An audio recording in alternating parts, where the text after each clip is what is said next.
Winnie the Pooh by A. Milne, copyright 1926 by E.P. Dutton and Company. Illustrations by E.H. Shepard.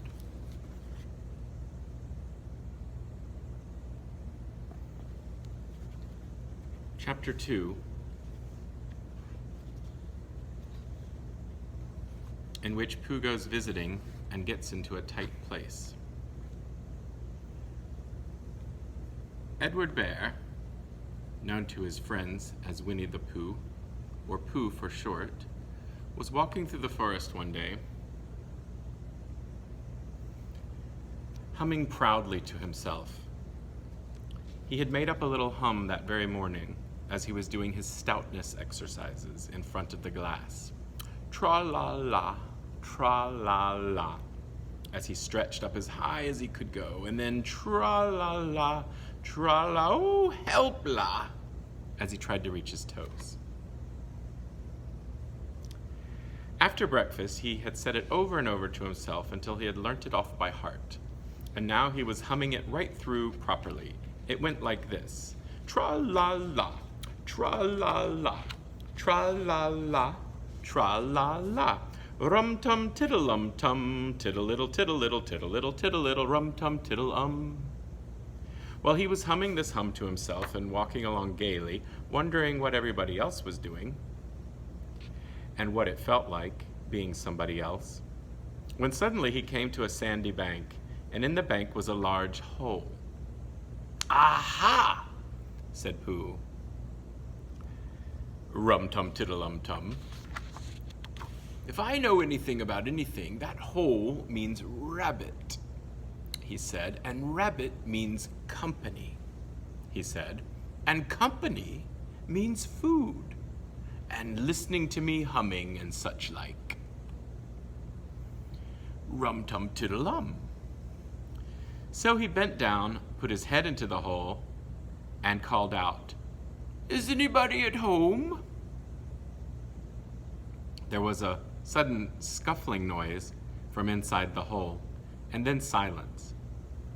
"What I said was, 'Is anybody at home?'" called out Pooh very loudly.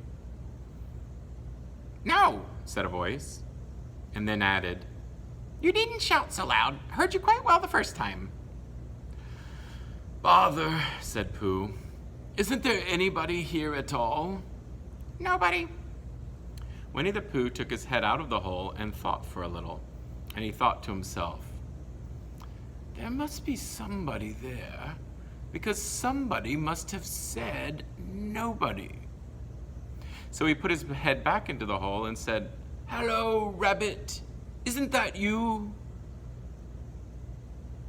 "No," said Rabbit in a different sort of voice this time. "But isn't that Rabbit's voice?" "I don't think so," said Rabbit. "It isn't meant to be." "Oh," said Pooh. He took his head out of the hole and had another think, and then he put it back and said, "Well, could you very kindly tell me where Rabbit is?"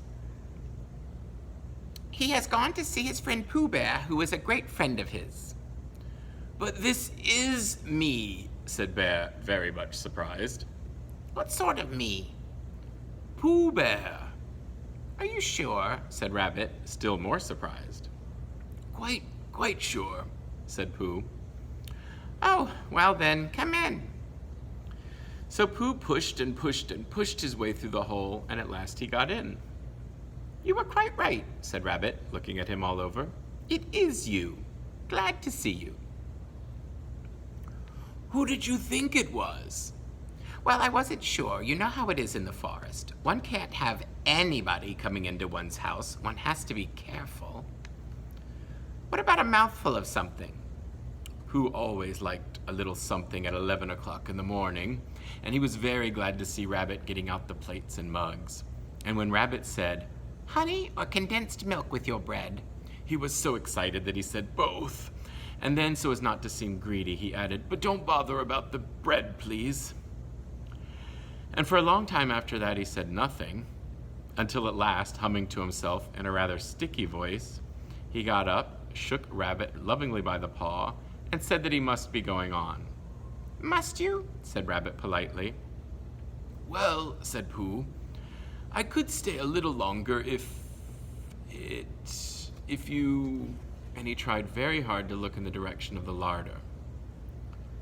"As a matter of fact," said Rabbit, "I was going out myself directly." "Oh, well then, I'll be going on. Goodbye." "Well, goodbye, if you're sure you won't have any more." "Is there any more?" asked Pooh quickly. Rabbit took the covers off the dishes and said, "No, there wasn't." "I thought not," said Pooh, nodding to himself. "Well, goodbye, I must be going on." So he started to climb out of the hole. He pulled with his front paws and pushed with his back paws, and in a little while his nose was out in the open again, and then his ears, and then his front paws, and then his shoulders, and then... "Oh, help," said Pooh. "I'd better go back." "Oh, bother," said Pooh. "I shall have to go on." "I can't do either," said Pooh. "Oh, help and bother." Now by this time Rabbit wanted to go for a walk too, and finding the front door full, he went out by the back door and came round to Pooh and looked at him. "Hello, are you stuck?" he asked. "No," said Pooh carelessly, "just resting and thinking and humming to myself." "Here, give us a paw." Pooh Bear stretched out a paw, and Rabbit pulled and pulled and pulled. "Oh," cried Pooh, "you're hurting." "The fact is," said Rabbit, "you're stuck." "It all comes," said Pooh crossly, "of not having front doors big enough." "It all comes," said Rabbit sternly, "of eating too much." "I thought at the time," said Rabbit, "only I didn't like to say anything," said Rabbit, "that one of us was eating too much," said Rabbit, "and I knew it wasn't me," he said. "Well, well, I shall go and fetch Christopher Robin." Christopher Robin lived at the other end of the forest, and when he came back with Rabbit and saw the front half of Pooh, he said, "Silly old bear," in such a loving voice that everybody felt quite hopeful again. "I was just beginning to think," said Bear, sniffing slightly, "that Rabbit might not ever be able to use his front door again. And I should hate that," he said. "So should I," said Rabbit. Here's Pooh sticking out of the front. Here he is sticking out of the back of the door. And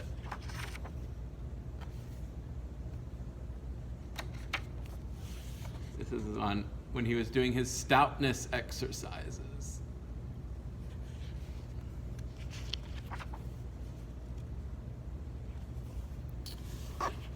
"Use his front door again," said Christopher Robin. "Of course he'll use his front door again." "Good," said Rabbit. "If we can't pull you out, Pooh, we might push you back." Rabbit scratched his whiskers thoughtfully and pointed out that when once Pooh was pushed back, he was back. And of course nobody was more glad to see Pooh than he was. Still, there it was. Some lived in trees, and some lived underground, and... "You mean I'd never get out?" said Pooh. "I mean," said Rabbit, "that having got so far, it seems a pity to waste it." Christopher Robin nodded. "Then there's only one thing to be done. We shall have to wait for you to get thin again." "How long does getting thin take?" asked Pooh anxiously. "About a week, I should think." "But I can't stay here for a week." "You can stay here all right, silly old bear. It's getting you out which is so difficult."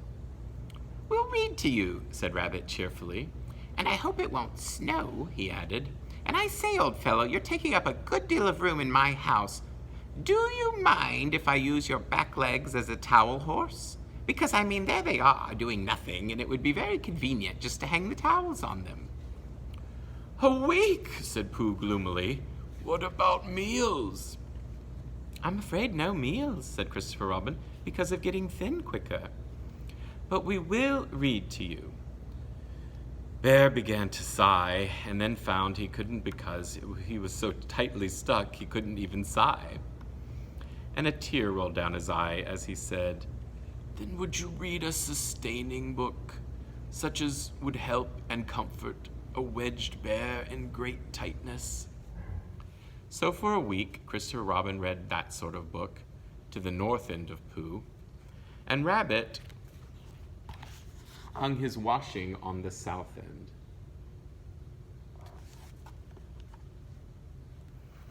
And in between, Bear felt himself getting slenderer and slenderer. And at the end of the week, Christopher Robin said, "Now." So he took hold of Pooh's front paws, and Rabbit took hold of Christopher Robin, and all of Rabbit's friends and relations took hold of Rabbit.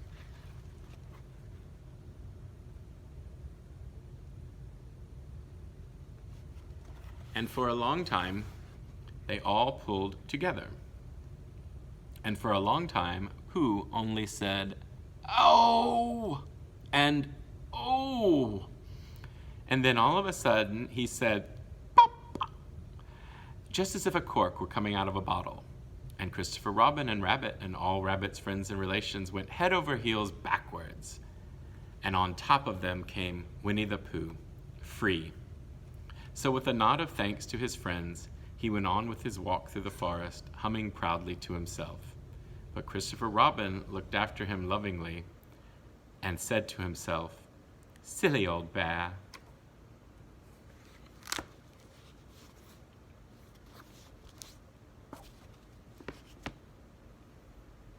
Till next time, have a great evening.